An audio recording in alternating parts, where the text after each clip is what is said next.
One of the tactics the anti-gun states, especially those responding post-Bruin to try to strip the rights of Americans, one of their tactics when it comes to concealed carry permits is to delay them and delay them and delay them, because a right delayed is a right denied, and they don't want you to have the rights to keep and bear arms because it would directly affect their long-term plan. Well, one of the states, and specifically one of the capitals of a state that has been doing this for a very long time, just got notified that they're getting sued by Second Amendment Foundation and Firearms Policy Coalition, and that's the commissioner of the Boston Police Department.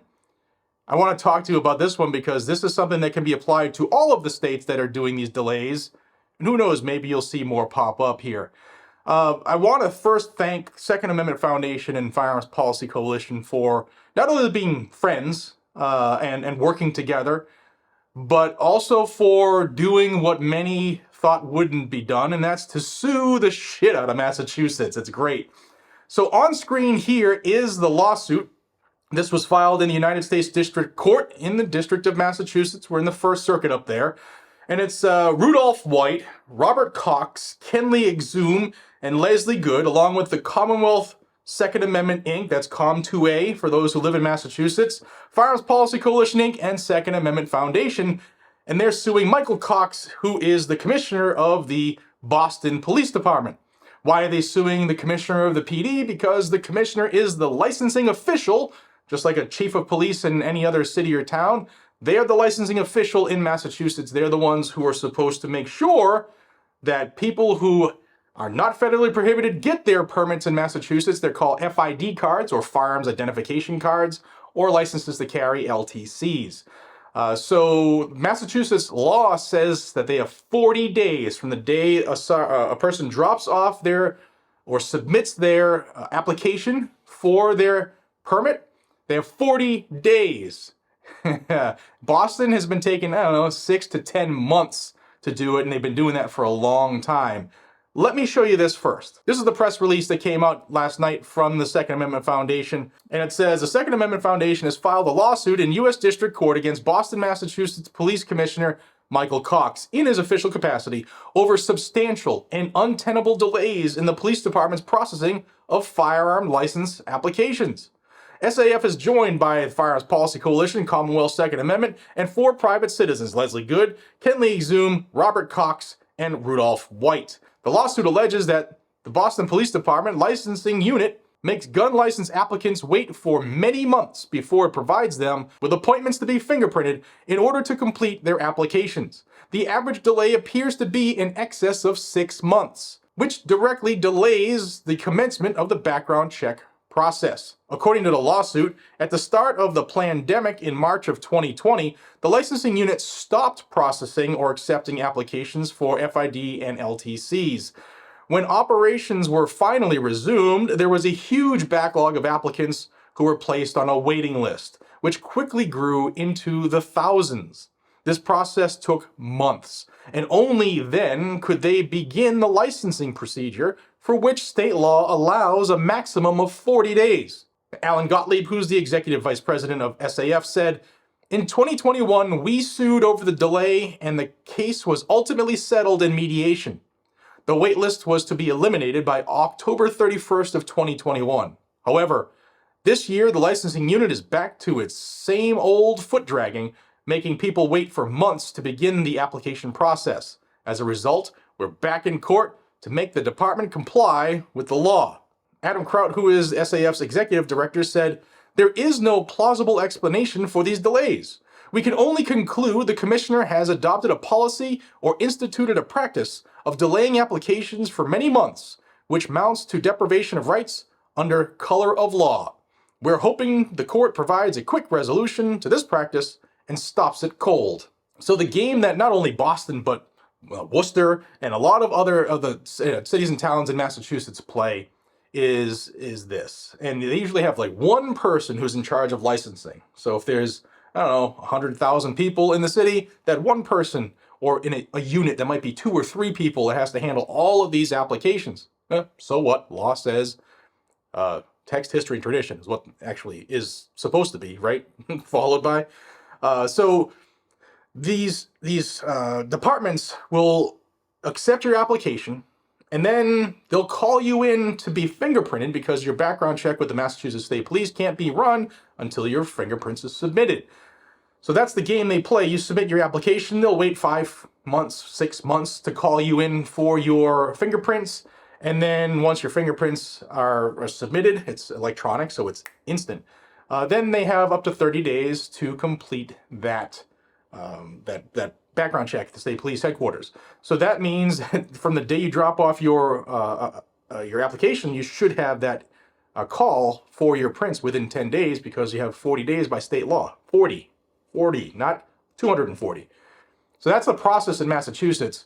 Let me read you a couple quick things from the lawsuit because I think it's great, and I hope this gets resolved quickly. And these states that are doing this, because there's others, I hope they're put on notice too.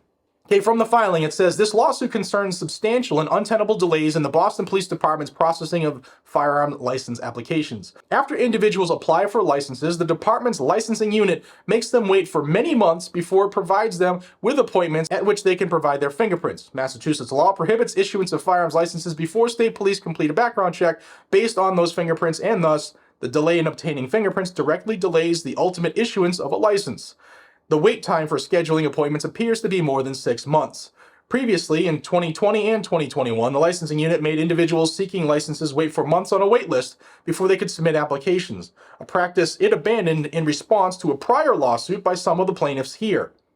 Now, the licensing unit is accepting individual license applications without significant delay, but is making them wait many months to submit samples of their fingerprints. Thus, while it has purportedly abandoned the use of a wait list to submit applications, the licensing unit is still using an equivalent of a wait list to prevent people from completing their applications.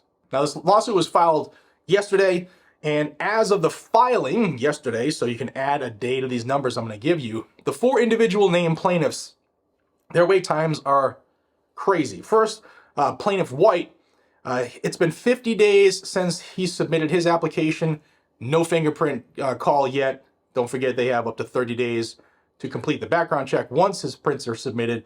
And that's the lowest, that's the least wait time. So that's already violating state law by 10 days plus. And that's the least of the violations here against people's civil rights. The next is Plaintiff Cox, who's been waiting 192 days and still hasn't been called for fingerprints. Next is Plaintiff Exum, which is 129 days. And then finally, Plaintiff Good, as of yesterday, the filing was 206 days waiting to get called to submit their fingerprints. Now, everybody who's been watching this channel longer than 2 weeks knows that I am definitely against permits, licenses for a right. I'm definitely against them. So some states have them. But the states that have them, they need to be shall issue now thanks to the Bruin decision, but they should be given out rapidly because a right delayed is a right denied. And if somebody needs to jump through hoops to be able to keep themselves safe, the last thing that anybody needs to do is wait months, 6, 8, 9, 10 months to be able to defend themselves legally with a card or permission slip from government.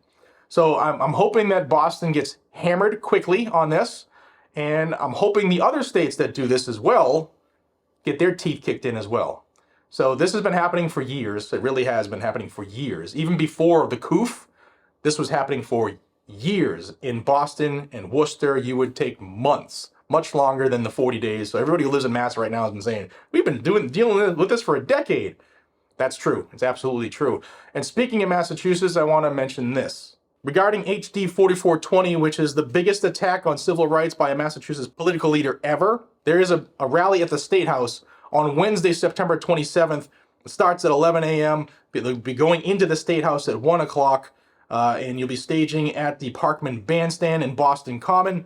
And it's being called Bring Bruin to Boston. This is being run by GOAL, which is the Gun Owners Action League. And I'll have a link down below if you're interested in this. So there's a lot of eyeballs across the country, both politically, civilians, and attorneys on both sides watching Massachusetts right now. I'm losing my voice, sorry.